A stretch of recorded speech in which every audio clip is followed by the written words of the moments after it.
Top headlines कुछ इस प्रकार है। जीई के टेक्नोलॉजी ट्रांसफर के बावजूद भारत ने 2040 के बाद लड़ाकू जेट इंजनों को अपग्रेड करने की योजना बनाई है। भारतीय सेना यूक्रेन में रूसी इलेक्ट्रॉनिक वॉरफेयर की सफलता के बाद इलेक्ट्रॉनिक वॉरफेयर क्षमताओं को मजबूत करने की योजना बनाने की तैयारी कर रही है। कोचीन शिपयार्ड स्वदेशी समाधानों के साथ ऑटोनॉमस सरफेस वेसल्स का नवीनतम कदम। ऑपरेशन कंपास रोज के लिए भारतीय नौसेना का P-8I विमान बहरीन में लैंडिंग। मध्य प्रदेश के भिंड में भारतीय वायुसेना के F-64 एपाचे हेलीकॉप्टर की क्रैश लैंडिंग, कोई कैजुअल्टी नहीं। जम्मू कश्मीर अनंतनाग में लश्कर-ए-तैयबा के आतंकियों द्वारा एक गैर मुस्लिम मजदूर की गोली मारकर हत्या। संभवतः अमेरिका सही था। NIA यासीन मलिक के खिलाफ तर्क में उसामा को उद्धृत करता है। जीई के टेक्नोलॉजी ट्रांसफर के बावजूद भारत ने 2040 के बाद लड़ाकू जेट इंजनों को अपग्रेड करने की योजना बनाई है।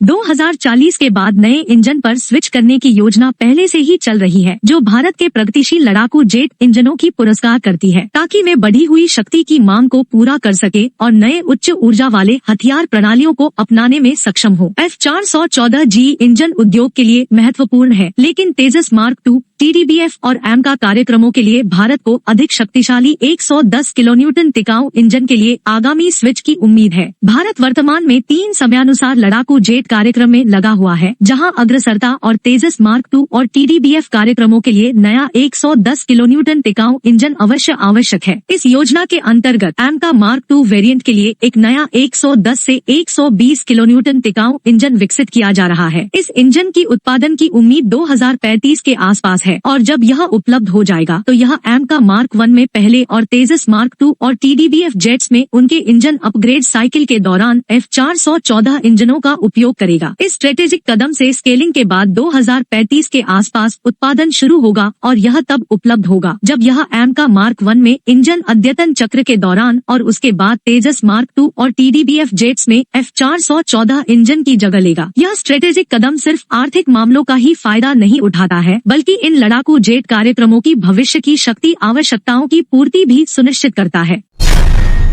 भारतीय सेना यूक्रेन में रूसी इलेक्ट्रॉनिक वॉरफेयर की सफलता के बाद इलेक्ट्रॉनिक वॉरफेयर क्षमताओं को मजबूत करने की योजना बनाने की तैयारी कर रही है। यूक्रेन में रूसी इलेक्ट्रॉनिक वारफेयर EW सिस्टम की सफलता के बाद भारतीय सेना का लक्ष्य अपनी क्षमताओं को बढ़ाना है। परियोजना हिमशक्ति के तहत 2 एकीकृत इलेक्ट्रॉनिक वारफेयर सिस्टम की खरीद के लिए भारत इलेक्ट्रॉनिक्स लिमिटेड BL के साथ एक अनुबंध पर हस्ताक्षर किए गए हैं। DRDO और BL के सहयोग से विकसित स्वदेशी हिमशक्ति प्रणाली को चीन से संभावित खतरों का मुकाबला करने के लिए पहाड़ी इलाकों के लिए तैयार किया गया है। इसकी लो पावर ECM चेन और EO सेंसर सबसिस्टम दुश्मन के संचार का प्रभावी पता लगाने और व्यवधान को सक्षम बनाता है। हिमशक्ति के सफल कार्यान्वयन से भारतीय सेना की परिचालन प्रभावशीलता में काफी वृद्धि होगी और आत्मनिर्भरता और नवाचार के लिए भारत की प्रतिबद्धता प्रदर्शित होगी।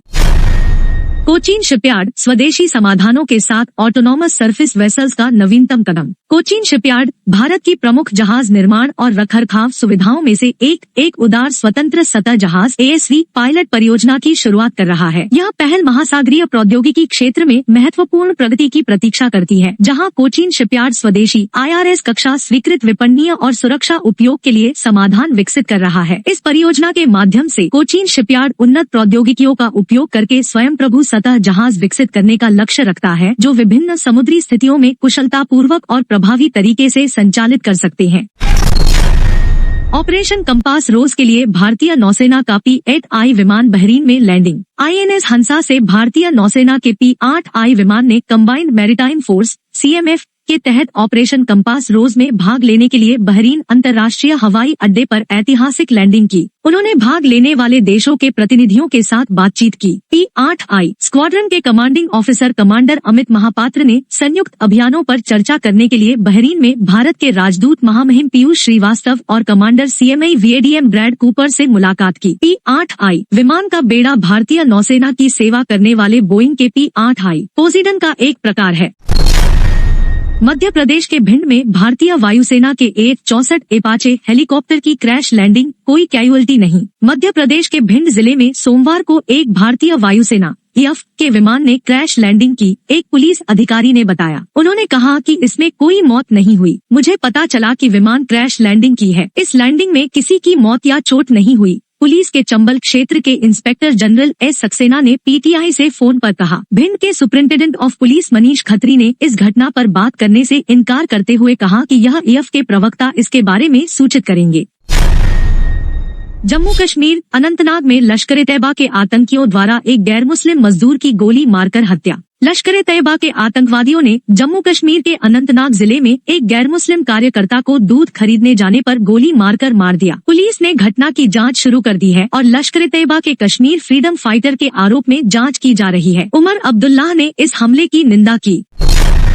संभवतः अमेरिका सही था, मियां यासीन मलिक के खिलाफ तर्क में उसामा को उद्धृत करता है। दिल्ली उच्च न्यायालय ने सोमवार को एक नोटिस जारी की है जिसमें अलगाववादी नेता यासीन मलिक को मौतदंड के लिए नजरअंदाज करने के राष्ट्रीय जांच एजेंसी की याचिका पर सूचना मांगी है। अगस्त 9 को इसे सुनने के लिए उसके प्रति वारंट जारी की गई है। एनआईए के तत्वाधीन उद्योग के पक्षधर तुषार मेहता ने कहा कि आरोपी आतंकवादी और स्वतंत्रतावादी गतिविधियों में लिप्त हुआ है और मामले को निर्दिष्टतम से निर्दिष्ट मामला मानकर मौतदंड देना चाहिए। न्यायालय ने भी मलिक को एनआईए के पुनः प्रस्तुत अपील में देरी के मामले में नोटिस जारी की है।